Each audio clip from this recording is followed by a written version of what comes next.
Today we're joined by Elizabeth Onyeama, a certified advanced clinical weight loss specialist from the London Health Sciences Academy and a student of public health who has been instrumental to the health journey of over 2,000 clients. And she has worked with Nigerians and non-Nigerians across the United Kingdom, USA, Canada, Kenya, and the Caribbean. She's joined us this morning on our nutrition segment to discuss good and bad processed foods.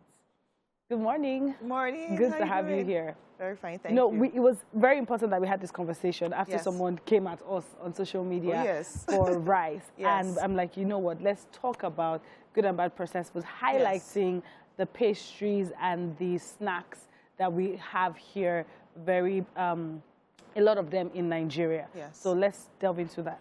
Okay, so just as you rightly said, I liked that guy, and this is a very interesting topic, very broad, but I'm going to try my best to, narrow it down. Yes, narrow it down. Yes. Now, to start with, we have various, before we start talking about pastries and the rest of them, let's talk about the different stages of processed foods. Okay. So we have 4 stages of processed foods. All right.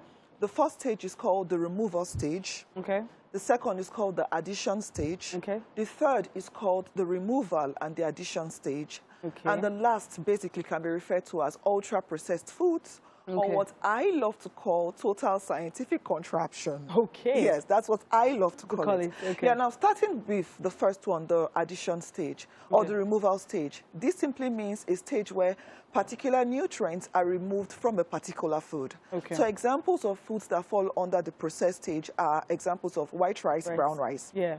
Good. And then ogari, removal of the chaff. Chaff, okay.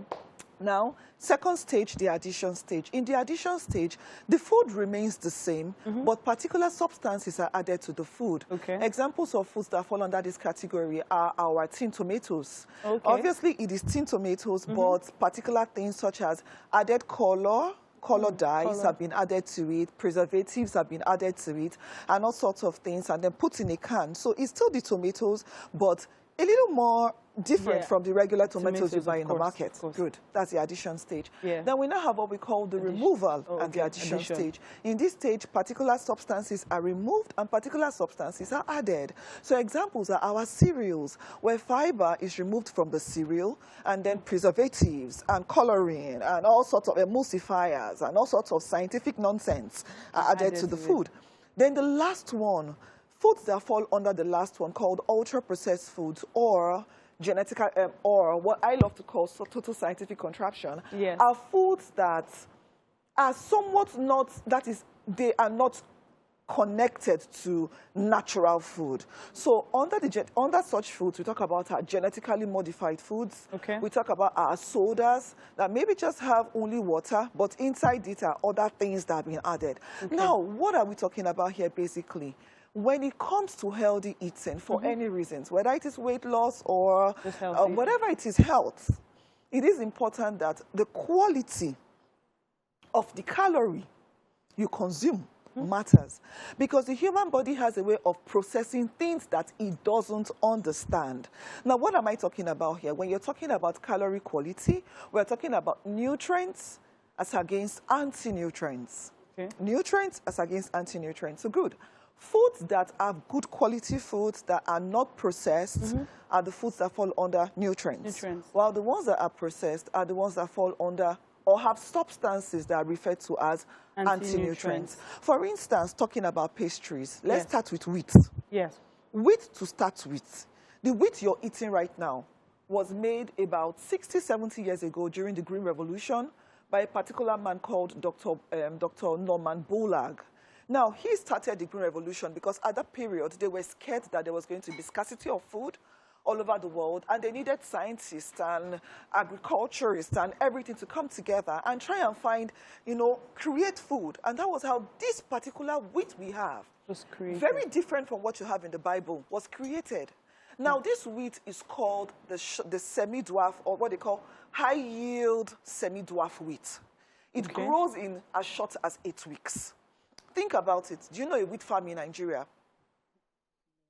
Do you? No. But you can imagine all the products we get from wheat. Yeah. Starting from your bread, your biscuits, your pastries, your pizzas. Do you know there are some homes that eat wheat every day? Like Yes. in the morning they Pasta do as well. noodles, or in the Yes. morning they do bread, in the afternoon noodles, in the evening spag. That's all wheat. So when you think about the fact that wheat is not just eating like that alone in Nigeria, all over the world, it should make you shudder. That Sorry to cut you. So are Yeah. you saying now that wheat, in as much as I'm not aware of it being grown in a farm in Nigeria, are you saying that abroad as well, it's not, are you saying it's scientifically yes, made? yes, it's a genetically modified food. Wow. Do you understand? The real wheat that we used to know, or we heard of, or that used to exist. They are quite names, or some funny names. Some are called kamut, some are called spelt, some are called acorn. They are very expensive. So they exist, but they they're exist, expensive. of course, but they are very expensive. Not this wheat we have now. What we have parading around our world right now is what we call the high-yield semi-dwarf wheat. So that means it's a genetically modified food. That means it's a processed food. It is processed from the way it was created, from the way it was grown. There is nothing natural about it. So what about people that suggest wheat as a healthy alternative? They are making a huge mistake, because the fact that it is genetically modified, and not just ordinary, as in a very serious hybrid genetically modified food, it acts differently in the human body. The amount, for instance, now, the amount of gluten you find in the conventional wheat we have around today is very different from the amount of gluten you find in the spelt, kamut, and, do you understand? People who have gluten intolerance would eat these other versions, and they will be fine. In fact, have you heard of this disease called the celiac disease? It is caused by gluten, and more from the wheat product. The amount of carbs in wheat, this regular wheat, is way off the roof. So people who have diabetes, high blood pressure, should not eat it. I'm not even talking about the regular bleached wheat. Do you know they still bleach wheat? That is like they bleach the wheat. When you see all your fluffy, those your interesting fluffy looking flour that you just want to swim inside, that particular flour is irregular wheat that was now further processed by being bleached. Wow. So you're saying that if I go to a restaurant to buy food, for example, and I want to eat swallow, you're saying that as much as I think wheat is healthier, it's best I still go for pounded yam. Please do me a favor, go away from the wheat, because what was produced by nature, the human body understands it and processes it better than what was produced by man in a scientific lab. There are two different things. There's this thing called phytates. Phytates exist in grains.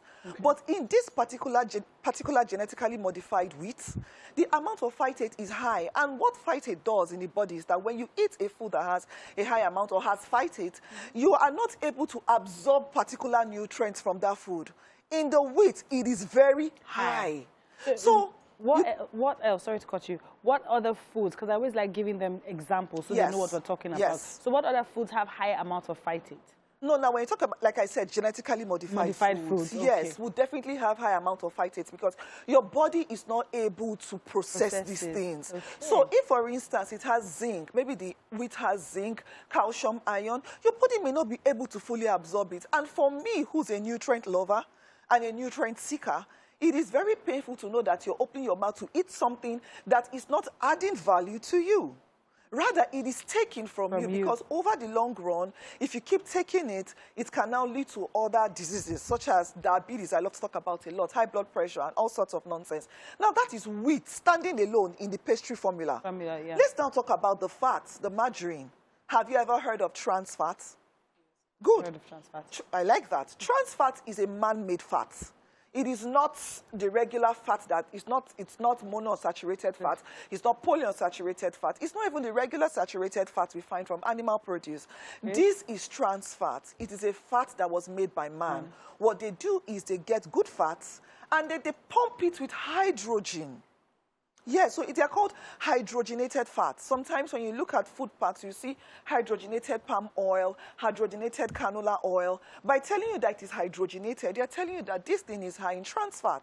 And trans fat is, everybody knows that trans fat is one of the main causes of coronary heart diseases, blocked arteries, and all sorts of nonsense. And the so-called margarine that we use to make our pastries is trans fat. Because trans fat has a beautiful way of making the pastry. It gives it a better shape. It has a better taste. It is cheaper.